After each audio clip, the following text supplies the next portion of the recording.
Hello everyone, and welcome to another episode of the Wise Decision Maker Show, where we help you make the wisest and most profitable decisions. My name is Dr. Gleb Tsipursky. I'm the CEO of Disaster Avoidance Experts, the future of work consultancy that sponsors the Wise Decision Maker Show.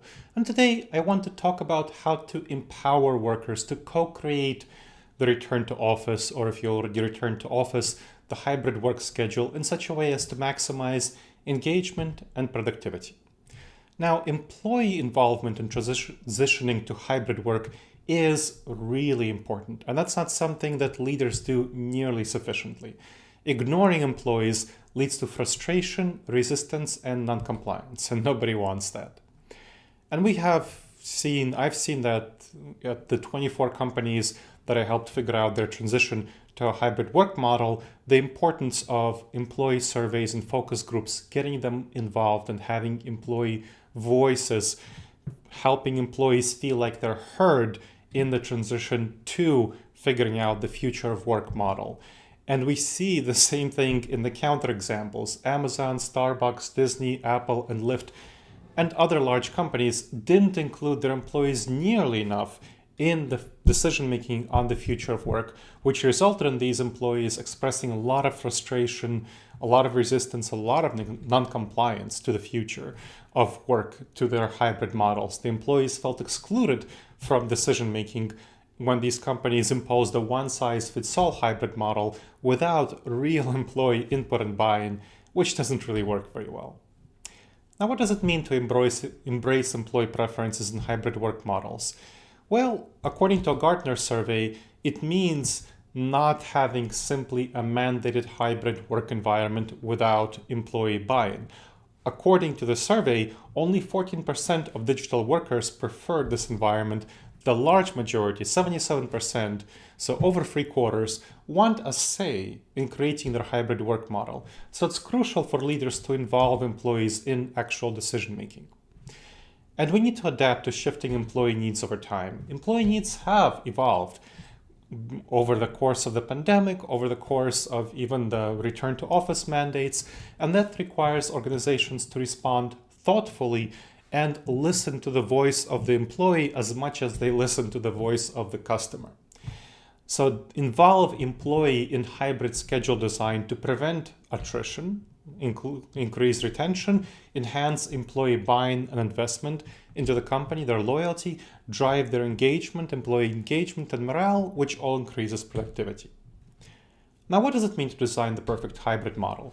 The key ingredient for success, I found, in helping companies make this transition, and also in external research surveys by Gartner, by Gallup, the key is to allow teams, rank and file teams, to create their own schedules. That promotes trust and transparency and reduces miscommunication and misunderstandings, which all help boost employee satisfaction and commitment to the future of work model that's chosen.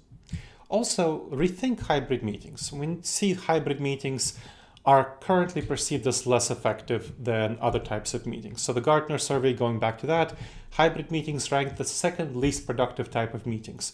47% of digital workers preferred virtual meetings with audio and video, 46% find in-person meetings most productive, and hybrid meetings are really lowly ranked.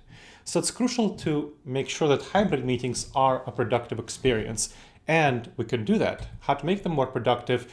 We need to ensure clear visibility and audibility, so people need to hear all participants and would need to see clearly all participants, whether they're in the room or coming in virtually.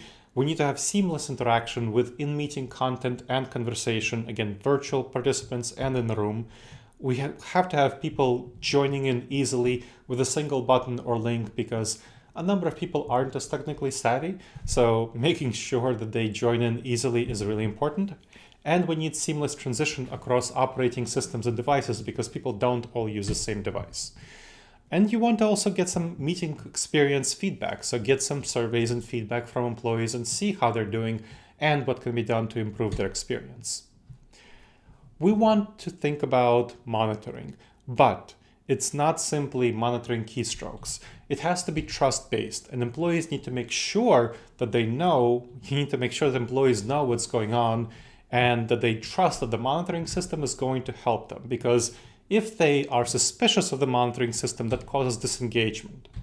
And 96% of employees do accept monitoring if it helps them do their job better, according to the Gartner survey. So how do you foster that trust in monitoring? You want to have transparent data collection practices. Tell employees what you collect, show them what you collect, and show them how it helps them do their job by helping you improve their productivity and the way that the organization functions. Gather employee data with their consent and involve employees in developing the data collection and evaluation. How do you motivate the return to office? How do you motivate this really challenging tendency because employees really hate the commute? Well, the motivators for digital workers to return to office are FaceTime and workplace amenities. Consequences are only 10%. So you really want to be thinking about how you address their motivations and really not focus on the consequences, focus on what gets them involved in coming to the office to create a personalized digital experience that workers will enjoy when they come to the office. And involve employees in scheduling when they're coming to the office to help uncover their motivations for coming to the office. And one of the biggest problems I see is employees coming to the office and the people they want to see aren't there, and then they really don't like coming to the office. So it talks to FaceTime. Or they don't have the right workplace amenities. They come to the office and they want to collaborate, and there's insufficient space for collaboration because the office is in the old style setup for mostly individual work. But employees in the hybrid world are going to do their individual work at home the large majority of the time because focused individual work is much better done at home. They're coming to the office mainly for collaboration, and if they don't have the right amenities, that will not be helpful. If you have the right amenities and if you have the right scheduling for FaceTime, that will lead to better satisfaction and retention. You want to also think about the kind of mistakes that leaders make. One is called the status quo bias, which is a preference for what we currently have, what we see as the status quo, good status quo, over change.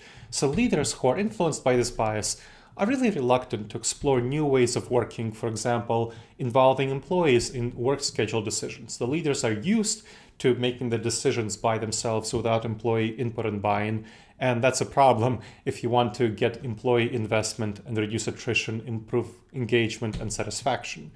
So they fear disruption, these leaders fear disruption of established routines and processes, and that risks losing out on engaged and productive team members. To overcome the status quo bias, leaders must recognize the value of adapting to a new situation and addressing the discomfort with change for themselves. They need to involve employees in decision-making and embrace this innovative approach with involving employees for collaborative and successful work environments. Again, it has to be collaborative with a lot of employee investment. Another problem I see is the empathy gap. So the empathy gap has to do with how leaders have a difficulty understanding other people's emotions and their needs without experiencing these emotions. Because leaders have a much stronger preference for coming to the office. Their personal perspective is that, hey, in-office work is great because they can control people, they can manage people better when they see them. But that's a problem because employees don't like to be micromanaged. They like a lot of autonomy. And so you need to be empathetic to their perspective. So you need to have active listening and seeking feedback from employees and respect their emotions, showing empathy to them. And that, of course, involves getting their buy-in and input. So to empower employees for hybrid work success means allowing and encouraging and supporting employees to co-create hybrid work schedule within organizations and pushing down the decision-making to the team level. Empowered employees are engaged, motivated and perform better, and they have higher productivity and higher retention. So this prepares the workforce for the truly modern business world of flexible schedule. Embracing hybrid work revolution gives employees autonomy, and autonomy has been shown to improve productivity and engagement. And it helps ensure their success by ensuring your success as an employer. All right, everyone. This, I hope, has been helpful for learning how to co-create the return to office, the hybrid work schedule with your employees. Please make sure to subscribe wherever you checked out the show, and make sure to leave a review. It helps others discover the show, and it helps us improve the show. All right, everyone. I look forward to seeing you next episode of the Wise Decision Maker Show. In the meantime, the wisest and most profitable decisions to you, my friends.